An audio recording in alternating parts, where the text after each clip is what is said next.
Dans cette vidéo-ci, je voulais parler d'un article intéressant que j'ai lu dans La Presse. Si vous ne vivez pas au Canada, que vous êtes francophone, peut-être que vous ne connaissez pas ce journal-là, c'est un des journaux, probablement le journal le plus populaire francophone au Canada.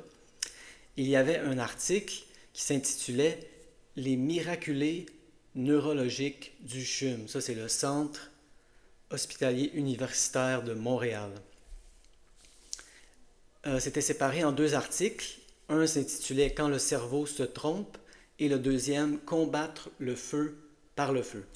Je voulais vous en parler parce que dès que mes voisins l'ont lu, ils sont venus me voir et m'ont dit c'est pas ça ton traitement que tu nous parles là, depuis des semaines, voire des mois. J'ai lu l'article et j'ai dit oui, en effet, c'est pas mal la même chose.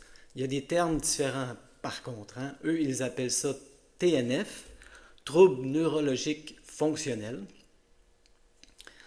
Et puis, c'est pas seulement la douleur et la fatigue, hein, comme moi j'en parle. Beaucoup d'autres symptômes. Dans cet article-là, ils disent vertige, dystonie, tremblement, étourdissement, difficulté à avaler, convulsions non liées à l'épilepsie. Et ça, c'est un point que je devrais faire de plus en plus. Le reconditionnement de la douleur, ce n'est pas juste pour la douleur. On peut remplacer ça par symptômes chroniques. Reconditionnement de toute une liste de symptômes chroniques, dont pour moi pas juste la douleur et la fatigue, mais aussi les acouphènes. Qu'est-ce que l'article dit en essence? Ça serait peut-être mieux que vous alliez le lire. Même si vous n'êtes pas abonné à la presse, j'ai regardé, on peut y accéder à travers un engin de recherche qu'on ne nommera pas. N'importe quel engin de recherche va faire l'affaire.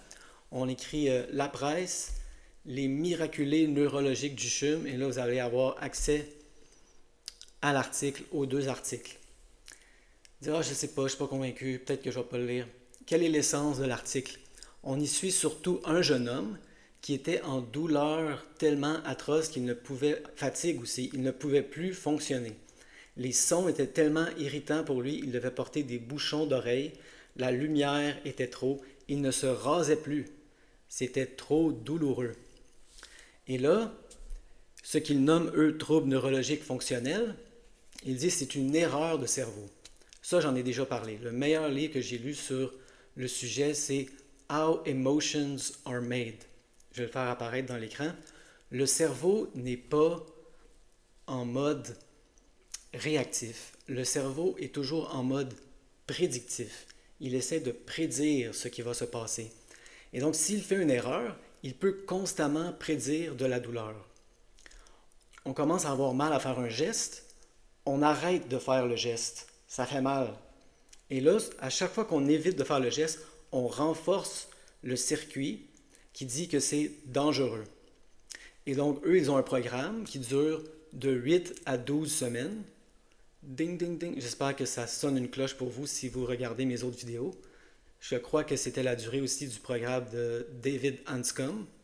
Et je crois que c'est environ la durée que mon rétablissement a pris. C'était environ 3 mois, peut-être 4.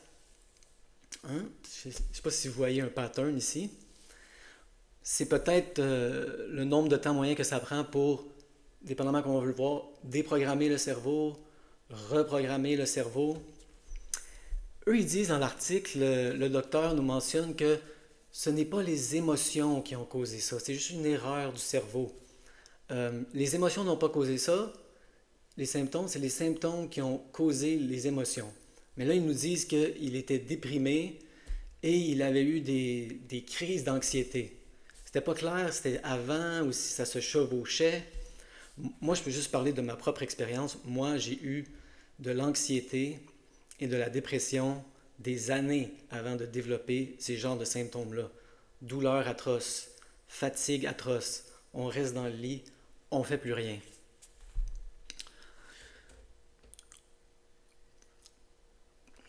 Donc c'était ça l'essence du message de cette vidéo-là. Allez lire les articles. Dans le deuxième article, il nous donne des trucs très intéressants qui sont en essence le reconditionnement de la douleur. Même si eux, c'est pas comme ça qu'ils l'appellent, on reconnaît tout de suite que c'est vraiment le même traitement.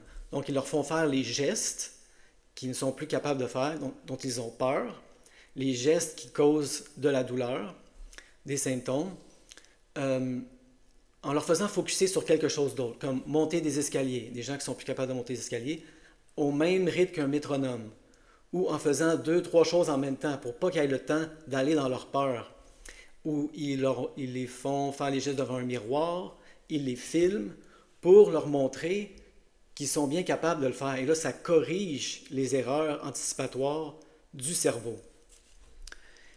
Je crois que j'en ai assez dit. Si vous n'avez pas l'eau à la bouche avec ça, vous ne le lirez jamais.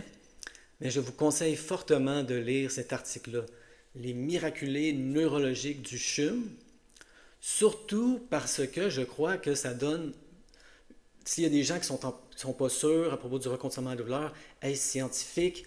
Ça peut donner plus de crédibilité. C'est un centre hospitalier reconnu.